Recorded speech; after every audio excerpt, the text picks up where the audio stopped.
Сәлеметсіздер ме, құрметті білім алушылар? Бүгін біз бақ өсіру пәні бойынша дәрісті бастаймыз. 4-ші дәрістің тақырыбы жеміс-жидек өсімдіктердің көбею түрлері. Жоспар қарастырылатын сұрақтар: жеміс-жидек өсімдіктердің көбею түрлері, жеміс-жидек өсімдіктердің инвитро түрлерін көбейту түрі, 3-ші жеміс өсімдіктерін көбейтуде қолданылатын тәсілдер. Бірінші сұрақ: жеміс-жидек өсімдіктердің көбею түрлері. Жеміс шаруашылығында дақылдарды көбейтудің екі жолы бар: тұқыммен және вегетативті көбею. Тұқымынан көбейту жыныстық әдіс болып табылады. Тұқымынан көбейту кезінде жаңа өсімдік екі гаметаның қосылу нәтижесінде пайда болады. Жеміс және жеміс өсімдіктері жыныстық және вегетативті жолмен көбейеді. Жыныстық жолмен тұқымынан көбейтіп алынған жеміс өсімдіктері және тегі жағынан біртекті болмайды және әдетте аналық өсімдіктің белгілерін толық сақтамайды. Осыған байланысты жыныстық көбеюді жаңа сұрыптар шығару үшін, селекциялық мақсатта және телетушіні өсіру үшін өндірістік жағдайда ғана қолданылады.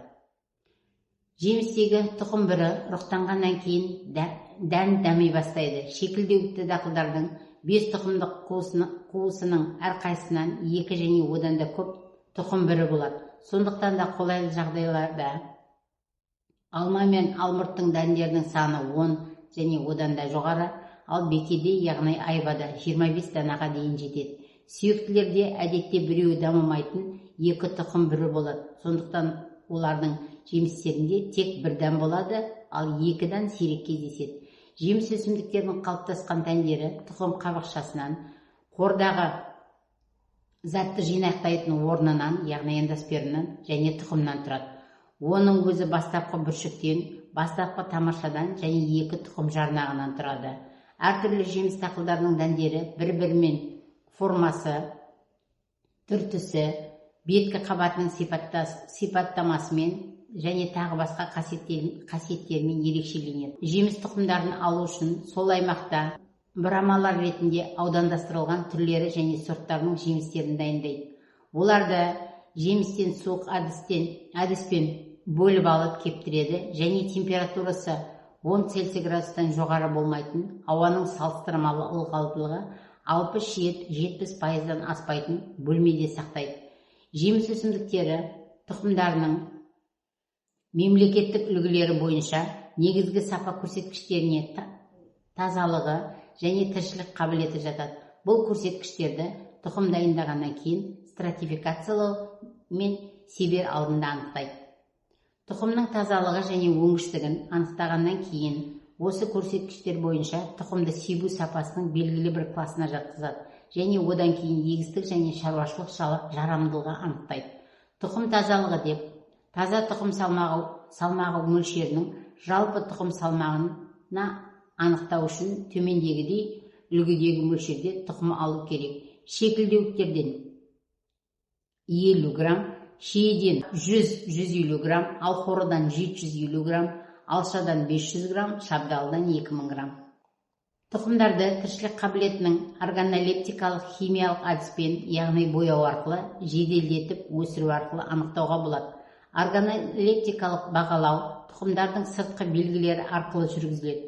Жоғары сапалы тұқымдар бүтін, жылтыр қабықты, көлемі және формасы жағынан біркелкі болуы керек. Тұқым жарнағы дәмді және хош иісті болады. Дәмді жаншығанда ол қабысып, қағаз бетіне майлы дақ қалдырады. Бұл әдіс оншалықты дәл емес, дегенмен де тұқымның сапасын алдын ала бақылау үшін қолданылады. Тұқым тіршілігі қабілетін анилинді бояулармен анықтау. Тірі клеткалар плазмаларының индикарминді өткізбейтіндігіне, ал өлі ткандер өзі көк түске бояла отырып, оны жақсы өткізетіндігіне байланысты. Оларды бояу үшін таза тұқымды фракциядан 100 дана алып суға салып қояды. Сосын оларды қабықшаларынан тазалап, индикарминнің концентрациясы ертіндісі бар стаканға салады. 2 сағат өткеннен кейін ертіндіні төгіп, дәндерді сумен шайып алады да боялған тұқымды санайды. Тіршілік қабілеті барларға боялмағандары немесе әлсіз боялғандары жатады. яғни егер тұқым бойылатын болса, олар жарамсыз болып есептеледі. Жеделдетіп өсіру арқылы тұқым өнгіштігін, яғни тіршілікке қабілетін анықтау, ол үшін 4 үлгі алынады. Шекілдеуіктерге 100 тұқымнан, сүйектілерге 25-50 тұқымнан, содан соң петри ыдысына салып 3-4 тәулікке қояды. Одан кейін суын ауыстырады. 4 күн өткен соң ісінген тұқымдардың тұқым қабықшасын ине арқылы алып тастайды.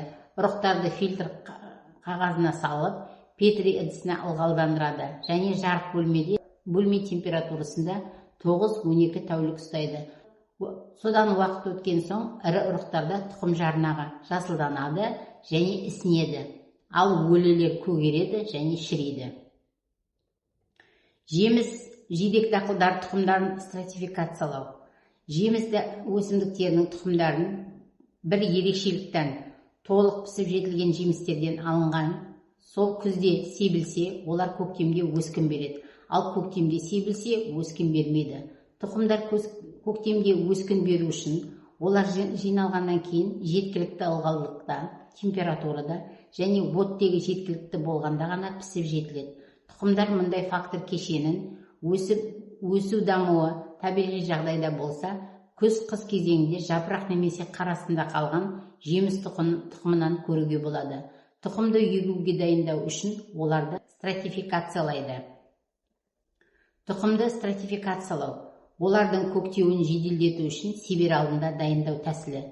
Негізінен қиын көктейтін тұқымдарға, яғни алма, алмұрт, шие тағы басқаларға қолданылады.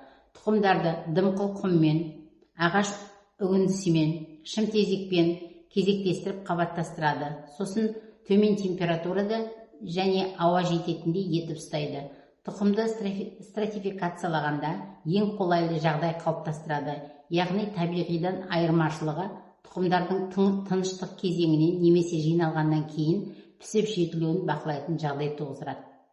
Стратификациялау кезінде тұқым табиғи жағдайдағыдай тыныштық күйде бірте-бірте тіршілік әрекетіне өтеді.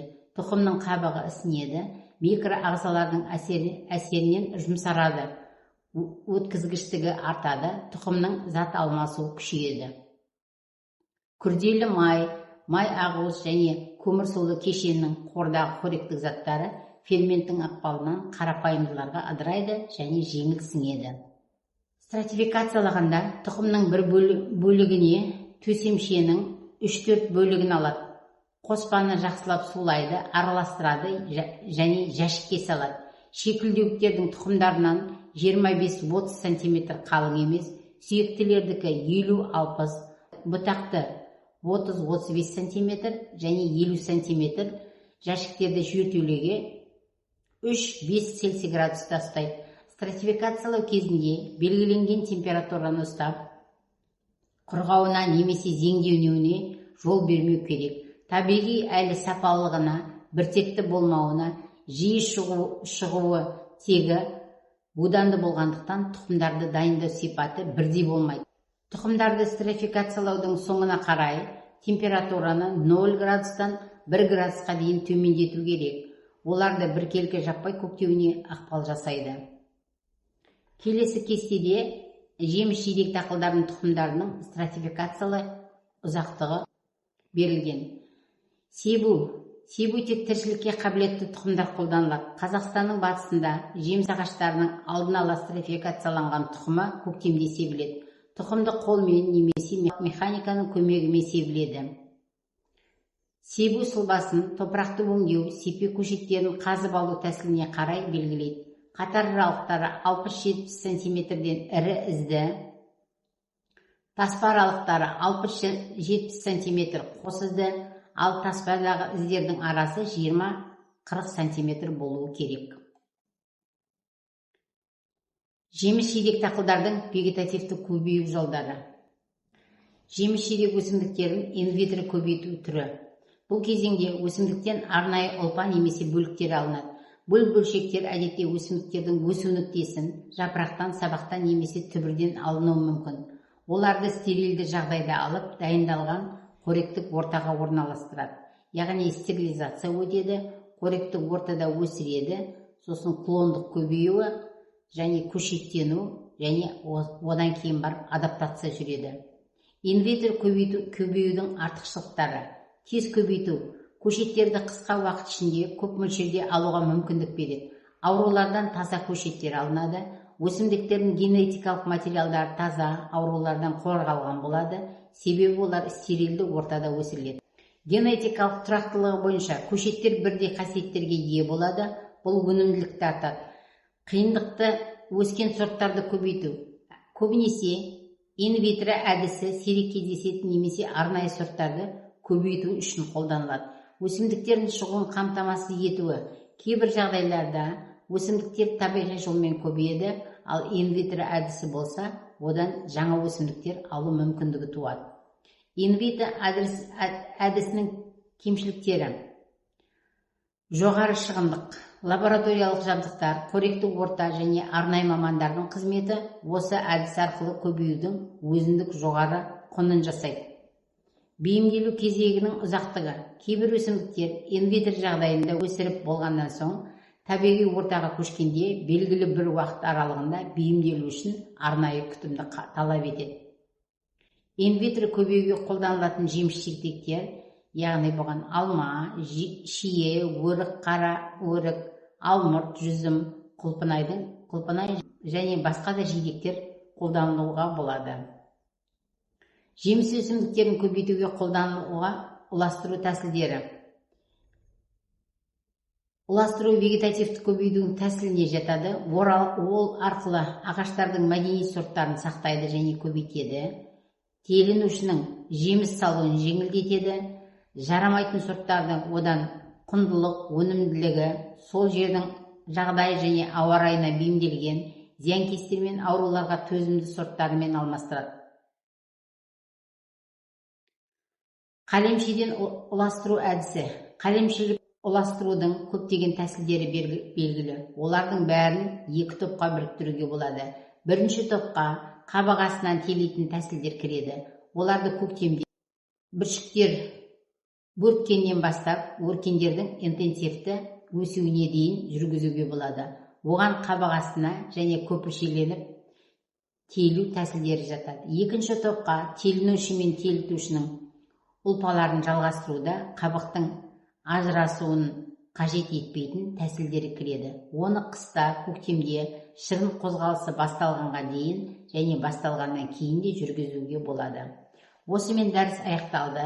Келесі слайдта бақылау сұрақтары берілген. Сұраққа жауап берулеріңіз сұралады. Дәріс аяқталды. Назар қойып тыңдағандарыңызға рахмет.